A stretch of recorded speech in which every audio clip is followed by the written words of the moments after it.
खुल जाएंगे आपके सारे रास्ते। परीक्षा में सिलेक्शन ले तो सही, जीवन में सब होगा हासिल। तू सिलेक्शन की जिद पर अड़ तो सही।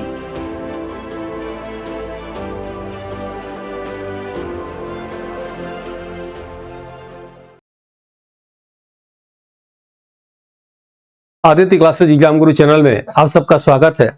असिस्टेंट प्रोफेसर के जीएस पेपर के अंतर्गत हम लोग का यूनिट 5 की क्लास चल रही थी, जिसमें हम लोग भारत के समान भूगोल की क्लास ले रहे थे। भारत के समान भूगोल की क्लास छोटे छोटे 18 चैप्टर में बांट दिया गया है ताकि आपको आराम से समझ में आ जाए।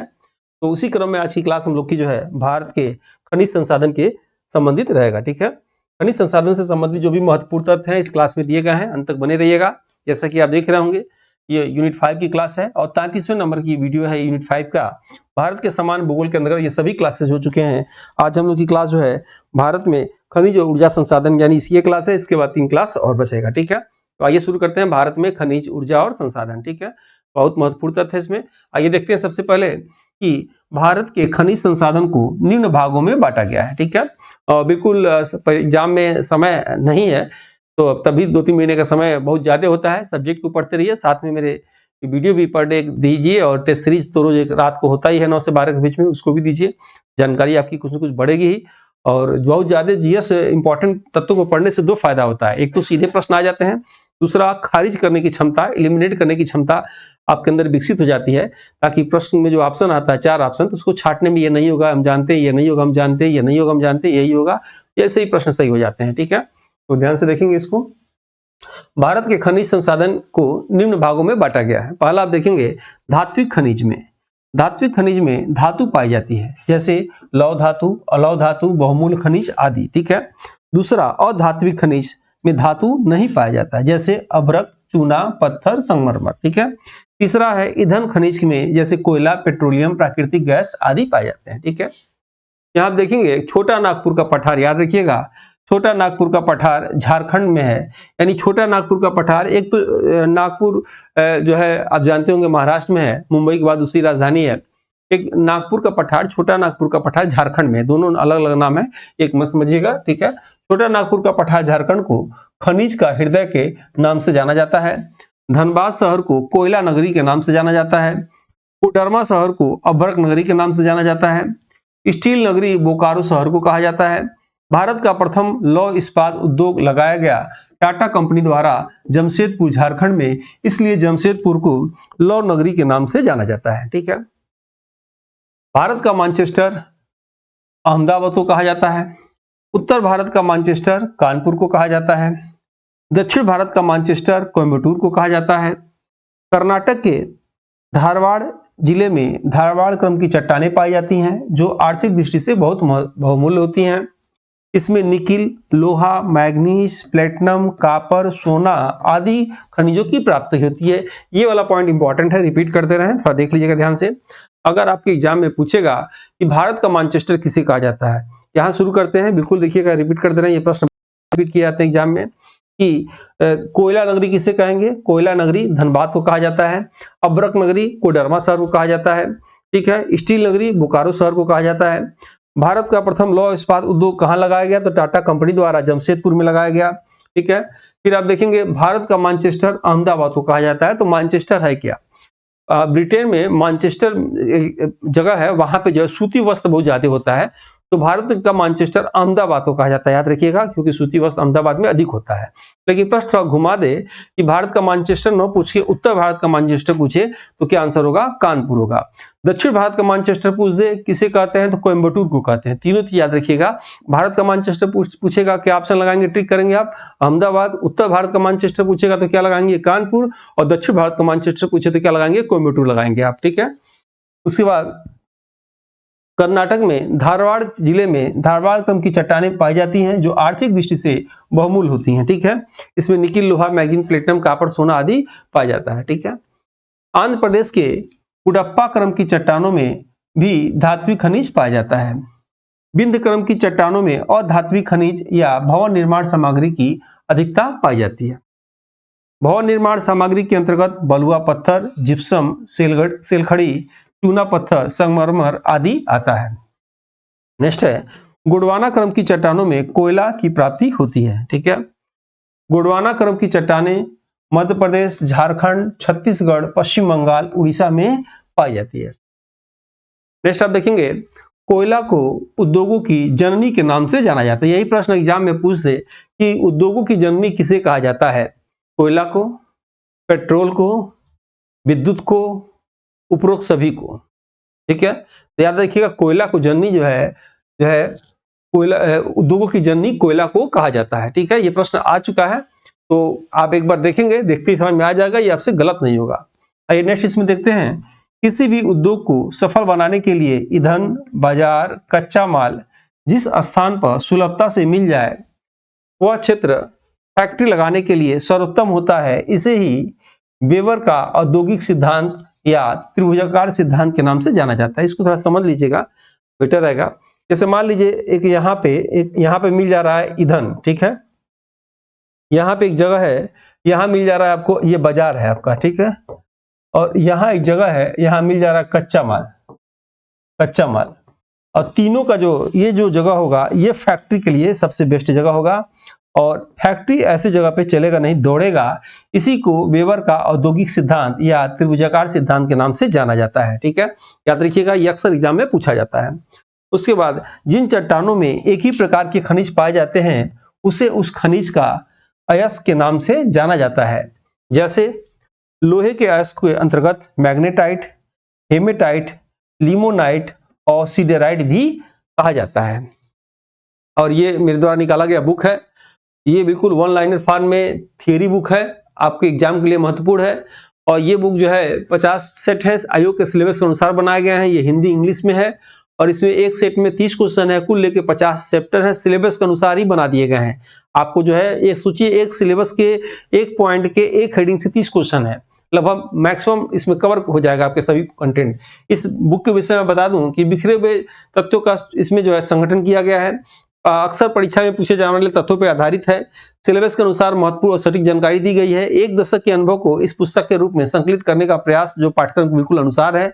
सिलेबस को जल्दी खत्म कर और रिवाइज करने का असरदार विकल्प है। प्रत्येक थ्योरी चैप्टर के बाद 30 अंक की प्रैक्टिस सेट भी है। अपडेटेड तथ्य है, इसमें यूनिट 2 से 6 तक दिए गए हैं। मेरे हिसाब से आपको इसमें एक चैप्टर थ्योरी का पढ़ना चाहिए और जैसे आप थ्योरी पढ़ ले तुरंत उस चैप्टर से संबंधित प्रश्न उत्तर को इसमें से हल करना चाहिए। ऐसा करके आप देखिए, आपकी जानकारी, आपका कॉन्सेप्ट, आपके दिमाग में बात बढ़ जाएगा। यह प्रक्रिया अगर 2 से 3 बार कर लीजिएगा, फिर आप कहेंगे कि सर क्या कह रहे थे। ठीक है, ये बुक है, आप देख रहे होंगे, इसमें बिल्कुल आसान वाक्यों में वन लाइनर फॉर्म में दे दिए गए हैं और आपको समझ में भी आ जाएगा इससे, और बिल्कुल सिलेबस के अनुसार है। इसमें भी हर चैप्टर के बाद जो है एक एमसीक्यू सेट दिया गया है, प्रश्नोत्तरी सेट दिया गया है 30 नंबर का, लगभग 19 एमक्यू सेट इसमें दिए गए हैं। बिल्कुल गागर में सागर में है, ये थियरी बुक है, आपको मंगा लेना चाहिए, बहुत अच्छी बुक है। ठीक है, और मेरे हिसाब से इसका एक चैप्टर पढ़िए और एक चैप्टर पढ़ने के बाद इस चैप्टर से आप इस बुक से जो है आपको उस चैप्टर संबंधित प्रश्नों को हल करना चाहिए। आप देख रहे होंगे, इधर हिंदी दिया है, इधर इंग्लिश दिया है, नीचे आंसर भी दिया हुआ है इसमें, और सभी महत्वपूर्ण चुनिंदा तथ्य है। ये दूसरा एडिशन है बुक का और जो है इसमें अपडेटेड है, बिल्कुल करंट अफेयर। आइए क्लास को आगे हम लोग शुरू करते हैं। उस क्रम में टेस्ट सीरीज के विषय में बता दें आपको कि इसमें 12,999 टेस्ट हैं। 12,999 टेस्ट 1299 रुपए में है, याद रखिएगा। और इसमें पूरा सिलेबस आपको कवर कर दिया गया है। पर डे 9 से 12 रात को एक टेस्ट भी होता है। आप देख रहे होंगे, इसमें आपको क्या मिलेगा, ई-पीडीएफ नोट्स मिलेंगे, उसी ई-पीडीएफ पे आपको वीडियो मिलेंगे, उसी वीडियो पे टेस्ट मिलेगा, फिर फाइनल टेस्ट आपको देना रहेगा, तब जाकर जीएस पेपर में पूर्णता आएगी। आप टेस्ट को परचेज करने के बाद अपने हिसाब से टेस्ट को दे दीजिए। ठीक है, इसमें ये याद रखिएगा, ये टेस्ट सीरीज है, ये टेस्ट पोर्टल है। इसमें आपको फ्री में क्या मिल रहा है, फ्री में 100 से अधिक मॉडल पेपर। वैसे मॉडल पेपर तो कुल क्वेश्चन देखा जाए तो 434 टेस्ट है, 434 टेस्ट में है और एक टेस्ट में 30 क्वेश्चन है, यानी कुल 1299 जो है इसमें क्वेश्चन आपको मिलेंगे और 100 इसमें मॉडल पेपर रहेगा और सभी जो है ई-पीडीएफ इसमें रहेंगे। आपको ऑल क्लासेस रिकॉर्डिंग वीडियो मिल जाएगा, आपको सिलेबस वाइज टेस्ट मिल जाएगा। इसमें प्रैक्टिस सेट आपको रेगुलर शाम को प्रैक्टिस होती है 9 से 12। रैंक आप देख सकते हैं, कौन से प्रश्न गलत हुए हैं, सही हुए हैं, ग्रीन में, और जो है रेट में बन जाते हैं। सॉल्वेंट पेपर इसमें 2014 से लेकर अब तक के मिल जाएंगे। इसमें लैपटॉप और लैपटॉप पे भी इसको देख सकते हैं, टैबलेट पे भी देख सकते हैं। नीट बाय टेस्ट है, ठीक है। और बिल्कुल ही आप चित्र देख रहे होंगे, इससे आप कॉन्सेप्ट क्लियर कर सकते हैं। हमेशा याद रखिएगा, थॉर्नडाइक भी कहा करते हैं अभ्यास करने से पूर्णता आती है। अपनी गलतियों को एग्जाम सेंटर से पहले टेस्ट देके सुधारें, ताकि वो गलतियां एग्जाम सेंटर में आपको ताकत बनकर आपके जीत दिलाए, ठीक है। तो अभ्यास पर डे कुछ न कुछ करते रहना चाहिए। जहां भी रहिए आप मोबाइल खोलिए और 2-4 टेस्ट दे दीजिए बैठे बैठे वहीं पे, ठीक है। आइए, जो लोग फ्री में जुड़ना चाहते हैं, टेस्ट इसमें फ्री में होता है, टेलीग्राम ग्रुप में जुड़ जाना चाहिए। पर डे इसमें टेस्ट होते हैं। और ये व्हाट्सएप ग्रुप है, इसमें भी सभी सूचनाएं दी जाती हैं इस एग्जाम से संबंधित। हेलो हाय लिख के भेजेंगे तो सभी लिंक आपको भेज दिया जाएगा। आइए इसमें आगे देखा जाए। खनिज व ऊर्जा संसाधन के विषय में इंपॉर्टेंट जो तथ्य है, बहुत ज्यादा इसमें समझाने की आवश्यकता नहीं है, वन लाइनर फॉर्म में है। देखते हैं, 1 से 2 बार इस वीडियो को देखेंगे तो आपको याद हो जाएगा। बेटर होगा कि अगर मेरी क्लास को आप देख रहे होंगे तो ये आप बुक अगर ले चुके होंगे तो ये बुक लेकर साथ बैठिए और ये चैप्टर खोलिए और बिल्कुल नीचे पेंसिल से निशान लगाते हुए क्लास को करिए, ताकि जो है कुछ चीजें आपको उसमें रिवाइज हो जाएंगी, नोट्स बनाने की आवश्यकता नहीं पड़ेगी। लौ एश को आधुनिक औद्योगिक विकास की रीढ़ भी कहा जाता है। भारत का सबसे बड़ा लौह अयस्क की खान बेलाडीहा की खान छत्तीसगढ़ में है, ठीक है। अग्नि के प्रति प्रतिरोधक शक्ति एस्बेस्टॉन में होती है, जो सबसे अधिक राजस्थान में पाया जाता है। नेक्स्ट आप देखेंगे, भारत में यूरेनियम की खान जादूगोड़ा क्षेत्र जिला सिंहभूमि झारखंड में है। यूरेनियम को मेटल ऑफ होप के नाम से भी जाना जाता है। भारत में यूरेनियम की जगह थोरियम का भी प्रयोग किया जाता है, ठीक है। भारत में थोरियम केरल के मोनोजाइट बालू में पाया जाता है, जो प्रीकैम्बियम काल की चट्टानों के नष्ट होकर चूड़ बन जाने से हुआ है, ठीक है। नेक्स्ट आप देख रहे होंगे, भारत में सोना कर्नाटक में अधिक पाया जाता है। भारत में सोने की खान कोलार की खान, याद रखिएगा, भारत में सोने की खान कोलार की खान मैसूर कर्नाटक में है। हट्टी की खान रायचूर में है, कर्नाटक में है। ये भी रामगिरी की खान अनंतपुर जिला आंध्र प्रदेश में है। आपके एग्जाम में प्रश्न क्या आएगा? प्रश्न आएगा, निम्नलिखित में से कहां भारत में सोने की खान नहीं है, ठीक है। 4 ऑप्शन बना देगा। एक ऑप्शन बना देगा अनंतपुर, दूसरा बना देगा जो है मैसूर, तीसरा बना देगा रायचूर और एक और गलत नाम दे देगा, तो आपको उसमें से छांटना रहेगा। प्रश्न ऐसे ही बनाए जाते हैं, कोई चीज छोड़िएगा नहीं, बिल्कुल इंपॉर्टेंट है सभी कंटेंट। नेक्स्ट आप देखेंगे, पन्ना की खान मध्य प्रदेश से हीरा निकाला जाता है। बॉक्साइड एल्युमिनियम धातु का अयस्क होता है। तांबा का सबसे अधिक भंडार राज्य राजस्थान है, परंतु तांबे का सबसे अधिक उत्पादन राज्य मध्य प्रदेश है, ठीक है। खेतड़ी की खान राजस्थान से, मलाज खंड की खान बालाघाट मध्य प्रदेश से तांबा प्राप्त किया जाता है, ठीक है। अब आते हैं हम लोग भारत में ऊर्जा संसाधन के विषय में। ऊर्जा संसाधन से क्या प्रश्न आते हैं उसको देखा जाए, ठीक है। सबसे पहले आप देखेंगे, ऊर्जा को महत्वपूर्ण संसाधन के रूप में जाना जाता है। भारत में ऊर्जा संसाधन को निम्नलिखित रूपों में अध्ययन किया जा सकता है। पहला है अनवीनीकरण ऊर्जा। यहां से प्रश्न उठाए जाते हैं, याद रखिएगा, इंपॉर्टेंट है। अनवीनीकरण ऊर्जा के स्रोत के अंतर्गत कोयला, पेट्रोलियम, प्राकृतिक गैस, परमाणु ऊर्जा आदि आते हैं, ठीक है। नवीनकरण ऊर्जा के स्रोत के अंतर्गत सौर ऊर्जा, विद्युत ऊर्जा, ज्वारीय ऊर्जा, पवन ऊर्जा, भूतापी ऊर्जा, बायोगैस आदि आते हैं। कोयले का उत्पादन सबसे अधिक चीन, यूएसए और भारत में होता है। याद रखिएगा, कोयले का उत्पादन सबसे अधिक कहाँ होता है? चीन में, उसके बाद यूएसए में, उसके बाद कहाँ होता है? भारत में होता है, ठीक है। और भारत में पूछेगा इसका भंडार सबसे अधिक कहाँ है, तो भंडार कहाँ है बताए थे, छोटा नागपुर का पठार झारखंड में। कोयला मुख्यतः 4 प्रकार का पाया जाता है भारत में। बिल्कुल ये सब प्रश्न पहले आ चुके हैं, कई बार अक्सर आ चुके हैं, कभी कभी अभी भी आ जाते हैं। याद रखिएगा, पहला कोयला उसे बोलते हैं एंथ्रासाइड कोयला, दूसरा बिटुमिनस कोयला, तीसरा लिग्नाइट कोयला, चौथा पीट कोयला। जो कोयला बनने की अवस्था होती है वो पीट कोयला होती है, याद रखेंगे। एंथ्रासाइड कोयला क्या होता है? इसमें कार्बन 80 से 90% पाया जाता है। बिटुमिनस कोयला में याद रखेंगे आप, इसमें कार्बन की मात्रा 50 से 60% पाया जाता है। लिग्नाइट कोयला में कार्बन की मात्रा 40 से 45% पाया जाता है। और आप हमेशा याद रखेंगे कि जिस कोयला में कार्बन की मात्रा अधिक होगी उस कोयला में धुआं की मात्रा उतना कम होगा और उतना जो है वो अच्छा माना जाता है, ठीक है। जिस कोयला में कार्बन की मात्रा अधिक होती है उस कोयला में धुआं की मात्रा कम होती है। कोयला जितना अच्छा जलेगा धुआं की मात्रा कम होगा, ठीक है। ऐसे कहा जाता है कोयला अगर कम धुआं देता है और अच्छा जल रहा है तो उसको बढ़िया माना जाता है। जो सबसे अच्छा एंथ्रासाइड कोयला पाया जाता है और ये भारत में कुछ ही जगहों पे, जम्मू कश्मीर में, हिमाचल प्रदेश में पाया जाता है। हम लोग बात करेंगे एंथ्रासाइट कोयले के विषय में। यह सबसे अच्छा कोयला होता है। कार्बन की मात्रा 80 से 90% होता है इसमें। नीली ज्वाला के साथ यह जलता है।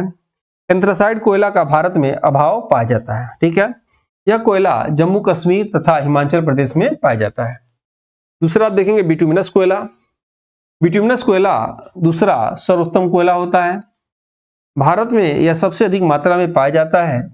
इसे काला कोयला के नाम से भी जाना जाता है। किसे? बिटुमिनस कोयला को जाना जाता है।